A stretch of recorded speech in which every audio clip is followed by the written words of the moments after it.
Yeah. MDC, look. Hold on. Right at the gate. On April 3, 2026, Daniel Hernandez walked out of the Metropolitan Detention Center in Brooklyn carrying a SpongeBob doll signed by Nicolas Maduro and wearing a $2 million chain. And immediately, word on the street is that he is about to get smoked. And in this video, I will be breaking down everything that happened to him in jail. The release is April 3, 2026. The doors of MDC Brooklyn open and out walks Tekashi 6ix9ine. He has just served 90 days, 3 months for a stack of supervised release violations, 2 positive drug tests for methamphetamine, an unauthorized trip to Las Vegas, showing up an hour late to court, a March 2025 raid on his Florida home that turned up cocaine and MDMA, and an August 2025 mall assault where he attacked a man who called him a snitch to his face. He surrendered on January 6, 2026 on a live stream with streamer Adam Ross. He walked out on April 3, reportedly a day early, posted celebratory content, received what associates described as a $2.2 million custom chain, and resumed life as though the 90 days had been a content break. No violence, no confrontation, nobody ran up. This was not the first time the streets promised he would not make it out unharmed.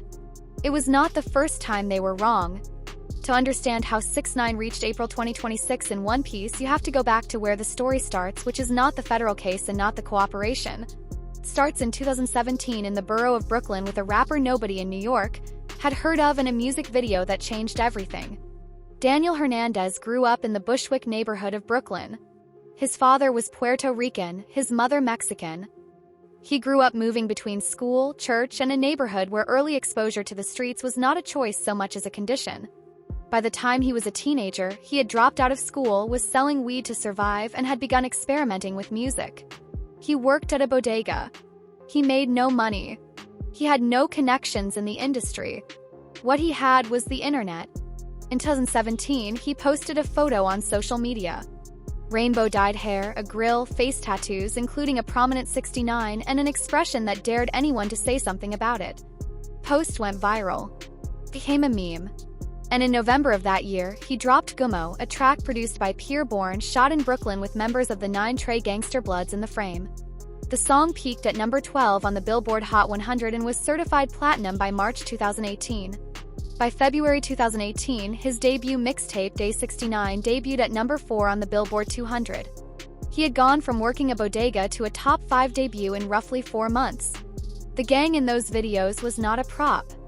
By late 2017, Hernandez had a relationship with the 9 Trey Gangster Bloods through his manager Cafano Shotty Jordan. He would later describe this arrangement in detail under oath. The gang provided street credibility, protection, and video presence, and in return, he provided money, financing their operations, funding weapons, brokering a heroin deal in Bushwick. He was their cash cow. They were his street legitimacy. It was a transaction. The transaction ended on November 18, 2018 when federal agents from the ATF, NYPD, and Homeland Security arrested Hernandez along with 5 associates on charges of racketeering, conspiracy, firearms offenses, attempted murder, and narcotics trafficking. He faced a mandatory minimum of 47 years. He pleaded not guilty at his first court appearance. He was guilty of everything. By January 23, 2019, 66 days after his arrest, he had changed his plea to guilty on all 9 counts, signed a cooperation agreement, and agreed to testify against the people he had spent 2 years publicly claiming were his brothers. The sentencing came on December 18, 2019. He received 2 years, credited with the 13 months he had already served in pretrial detention, plus 5 years of supervised release and community service. By April 2020, he was out on home confinement due to the COVID-19 pandemic and documented asthma concerns. The street said he would not survive. He went straight to Instagram Live on his birthday, May 8, 2020, and pulled over 2 million concurrent viewers. He dropped Gooba, which broke YouTube records for a hip-hop debut with over 43 million views in 24 hours. He did not hide. He did not leave the country. He did not go into witness protection. He actually made his first comment on Instagram by saying, "Coming to the rescue," okay? The city of Los Angeles had offered money to people who reported businesses violating the CO stay-at-home order, paying people to snitch. 6ix9ine dropped a comment on the Shade Room's post about it, then he went further. And in his bio, he put the comment that said, "Why everybody calling me a snitch? Am I missing something?" He changed his profile picture to a cartoon of himself sitting in a rat trap eating cheese. He didn't. Man, I hope 6ix9ine treads very careful. When 6ix9ine surrendered again in October 2024 for supervised release violations, 2 positive methamphetamine tests, and an unauthorized Las Vegas trip. He served 45 days. Came out, nothing happened. When he self-surrendered in January 2026 for the mall assault and drug violations, he served 90 days. Came out, nothing happened. Vlad TV asked him directly during the period leading up to that final January 2026 surrender whether being known as a cooperator made people come at him differently inside. Never had no problems, thank God. Nah, everybody cool. Bro, that's what I'm saying. Going into that 90-day bid, he was not bracing for a fight. He was unbothered in the specific way that only comes from having done it before and come out intact. So what I'm trying to say, I'm going to prison with that same mentality, I'm good. The day I'm supposed to die or something bad supposed to happen, God already got it written. So like, I'm not walking with no fear. When you walk with the Almighty, you walk confidently. He served the 90 days. He walked out on April 3rd, 2026. Nobody smoked him. But this raises the question the title actually poses. Not whether it happened, but why it didn't. Because by every measure the streets claim to operate by, it should have. And to understand why it didn't, you have to understand the full weight of what he did inside that courtroom. What he did, the full scope of what Tekashi 69 handed the federal government cannot be reduced to a headline or a meme. It was not merely cooperation. It was a forensic dismantling of an entire criminal organization delivered from the inside by the man who had financed it. Conducted with a precision and completeness that prosecutors themselves described in their own filing as extraordinary. Case was United States versus Jones et al., the federal racketeering prosecution of the 9 Trey gangster bloods in the Southern District of New York. On November 18, 2018, federal agents from the ATF, NYPD, and Homeland Security investigations arrested Hernandez and 5 associates in a coordinated takedown. The indictment unsealed the following day, charged them with racketeering, conspiracy, firearms offenses, attempted murder, and narcotics trafficking. Hernandez's exposure was catastrophic. Mandatory minimums on the firearms charges alone reached into decades, and the full exposure across all counts stretched toward life. He pleaded not guilty at his first appearance. By January 23, 2019, 66 days after his arrest, he had changed that plea to guilty on all 9 counts. On January 23rd, 2019, you originally pled not guilty, but on January 23rd, 2019, you changed your plea to guilty on all 9 charges against you, admitting to being a member of the 9 Trey gangsters. What accompanied that plea was a cooperation agreement of staggering depth. 6ix9ine did not merely confirm membership. He reconstructed the 9 Trey command structure from the inside, identifying who held what rank, how the prison lineup, incarcerated leaders who retained ultimate authority, operated separately from the street lineup, which imprisoned members had the power to sanction violence, and how dues were collected and meetings conducted. He named Jamal Mel Murda Jones as the street godfather. He placed his own manager, Shotty, in the position of Big 020, the second highest street rank. He placed other members by rank and function within a criminal hierarchy that the government had been trying to map for years. He went further still. Under oath over 3 consecutive days of testimony in September 2019, he detailed specific crimes he had personally financed, ordered, or participated in. He admitted to paying between $10,000 and $20,000 to have Chief Keef shot at outside the West Hotel in Times Square in June 2018. A payment made, as he described it, to gain status within the gang. He admitted to participating in an armed robbery on West 40th Street in Manhattan in April 2018. He admitted to agreeing to sell a kilogram of heroin in Bushwick in 2017. He confirmed the April 2018 Barclays Center shooting, which was tied to his public feud with Casanova. He described in granular detail the internal mechanics of how violence was authorized and carried out. He described his own role with a disarming bluntness. He had joined the gang for what it gave him artistically and professionally, and the arrangement had worked for a time in both directions. What's your definition of a snitch? Let's start there. A snitch is somebody, I feel like a snitch will do anything to get out of a situation. You know what I'm trying to say? Like a snitch will get faced with something and would just give up their mother, their brother, their everybody. He drew a line between his definition and what had actually happened. Between giving up innocent people and cooperating against those who in his account had robbed him at gunpoint, stolen from his earnings, slept with his child's mother, and discussed killing him on a federal wiretap. Whether you accept that framework or not, the distinction was the one he returned to every time the question was raised. The weight of what he delivered to the government was reflected in the sentences handed to the men he testified against. Anthony Harv Ellison, the man who kidnapped and pistol-whipped Hernandez in July 2018, who forced him into a stolen car at gunpoint, who beat him and recorded the footage, was convicted and sentenced to 24 years in federal prison. Algeria, Nuke Mac was convicted on racketeering and narcotics charges and received approximately 17 years. Mel Murda, Ish, Crippy, and Kuda B all pleaded guilty to charges carrying multi-year sentences. And Shadi, his manager, his closest associate, the man who had sat in his home while he was on tour, the man whose phone held the messages that confirmed everything, received 15 years. When Vlad TV asked 6ix9ine how it felt to know that Shadi had received a 15-year sentence, the answer required no reflection. This was not the posture of a conflicted man. It was the posture of a man who had built a coherent justification for what he had done and had chosen to inhabit it rather than apologize for it. And Vlad TV asked him the question that hung over the entire cultural moment, the one that his critics had never answered satisfactorily either. Cultural backlash was as swift and comprehensive as any the rap world had produced. Snoop Dogg posted memes. Meek Mill condemned him. Future 50 Cent, Boozy Badazz, and Vince Staples all weighed in publicly. Diss tracks materialized. Radio play declined. Venues that had hosted him moved to ban him. The broader hip-hop commentary machine, podcasts, Instagram accounts, YouTube channels declared with collective certainty that his time on the outside would be brief, that the streets would handle what the courts had failed to prevent. In 2023, someone got close. 3 men attacked 6ix9ine in the sauna of a LA fitness gym in Palm Beach County, Florida. He was hospitalized. 3 suspects were arrested. The attack was severe enough to dominate news cycles. It looked for a moment like what everyone had been predicting. He recovered. He sued the gym. He kept trolling. In August 2025, a man at a South Florida mall called him a snitch to his face.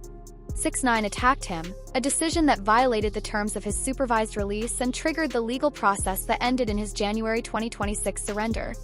When asked about it in the Vlad TV interview, he did not express regret.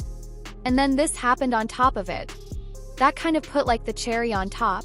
And then this happened on top of it, and that kind of put like the cherry on top. So when 6ix9ine was on Del's project, Del's FaceTime me and let me talk to 6ix9ine. And 6ix9ine was explaining these situations to me. I don't know what could happen when I exit that mall, so I don't regret nothing because I will do it again. Every one of these incidents, the gym attack, the mall confrontation, the diss tracks, the club altercations, was real. None of them happened instantly after a release. They were scattered across years, separated by stretches of relative peace. And not one of them produced the definitive street-sanctioned consequence that the culture had promised, which raised the question, the real question that no diss track or podcast had ever fully answered. Why not? Why nobody moved? Question of why 6ix9ine was never smoked. Not at his 2020 exit from federal prison, not at his 2024 release after the supervised release violation, and not when he walked out of MDC Brooklyn on April 3, 2026.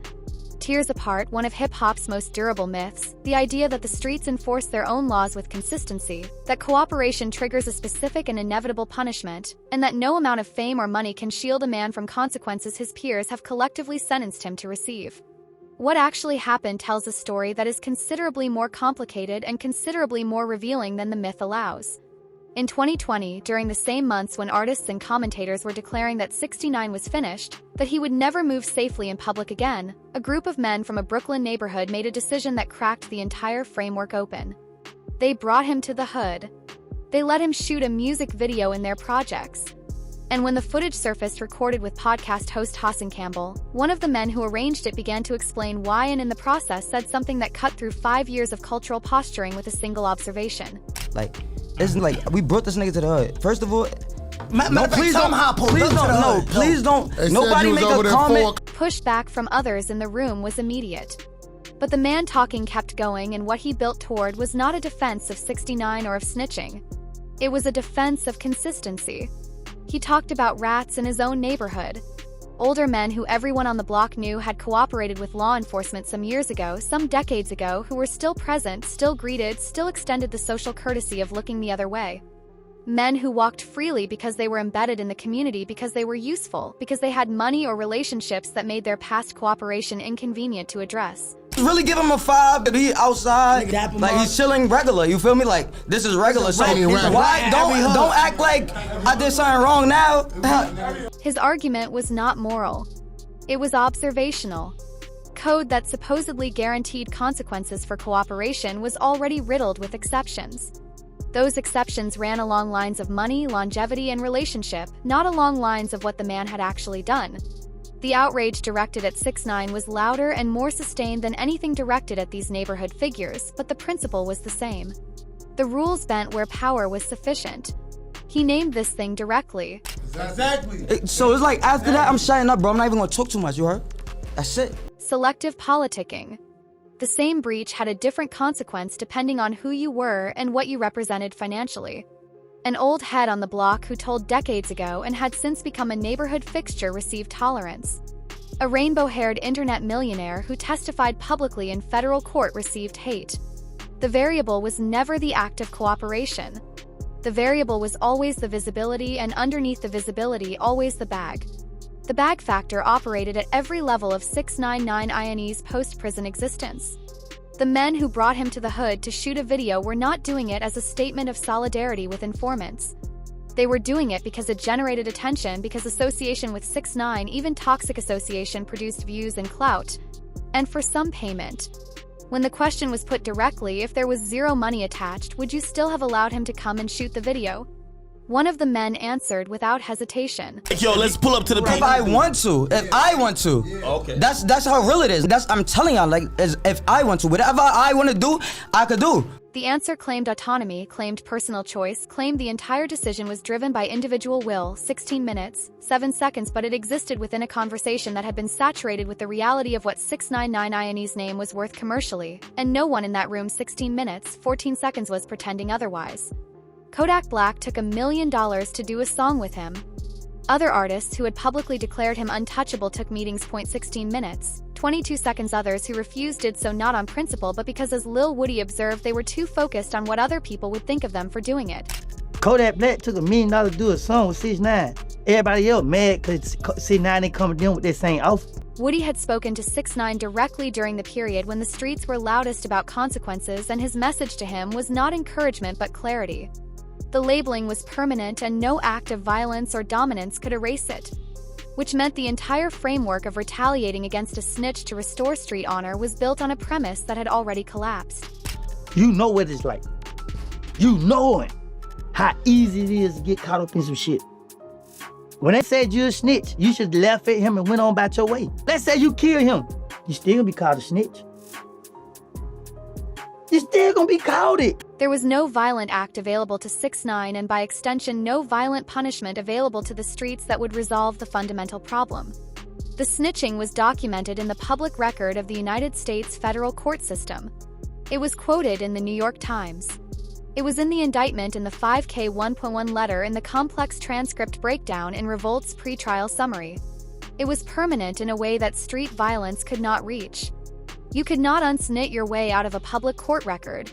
6ix9ine understood this earlier than most of his critics did, and his response to it was not remorse. It was absorption, reframing, and eventually weaponization. He explained his path to cooperation in the Angie Martinez tell-all with a timeline that stripped away the cultural abstraction and reduced it to a sequence of events: a kidnapping in July 2018, a federal wiretap that confirmed his manager was sleeping with his child's mother, a meeting with the FBI in November 2017, where he volunteered his readiness to cooperate before he was even formally arrested. By the time he sat at the cooperation table, the betrayals had been so thorough and so documented that his decision was in his account not a choice between loyalty and survival, but a recognition that the loyalty he thought he had was already gone. I knew what I was signing up for. I knew everything. I knew the guys I was rolling with, right? What I thought I knew, right? Conditional had not been met. The guys were not loyal. And in the same interview, after recounting every date and every betrayal in sequence, he arrived at the conclusion he had clearly carried with him for years. God used me going to jail to clean my whole circle. God cut my grass so I could see the snakes in it. Whether that framing is theology or performance or some combination of both, it produced something that the streets could not effectively counter. A man who refused to absorb shame on behalf of people who had already treated him as disposable. He could not be smoked by shame because he did not accept the premise that he had done anything that required it. And the man in that Brooklyn video, the one who had been around for 33 years and had watched the selective application of street codes across his entire adult life, had seen this pattern before. I've been a Paru 33 years, right? You want to switch with me? So I've seen it. I've seen the selective politicking. I see that got all the money who told on everybody, pull up and everybody looked the other way. 33 years he had watched this play out across 3 decades. The man with money who told got looked past. The man without money who told got handled. The enforcement was never about the act. It was always about the power attached to the person who committed it. 6ix9ine walked out of MDC Brooklyn on April 3, 2026 with a $2.2 million chain and a SpongeBob doll. Aiden Ross had live-streamed the surrender. Promo machine was already running. No one was waiting for him outside. No one ran up on him in the days that followed. The goons who had once brought him to the hood to shoot a video without security, word to his mother, no protection, had demonstrated by that act alone what the 33-year veteran had been saying for decades. The streets didn't smoke him because selective politicking, the pattern that predated 6ix9ine that will outlast him, that operates in every city the code claims to govern, had made him functionally untouchable in the only way that matters in an economy built on attention. The bag protected him. The trolling protected him, and the clear-eyed willingness to say on camera in front of millions of people, "I did what I did. I don't regret it." And the men who received those sentences earned them. That protected him too. Not because it was right. Not because the streets agreed with it, but because a man who will not accept the verdict cannot be effectively sentenced by it. That brings us to the end of this video. For more interesting videos like this, click on the cards on your screen.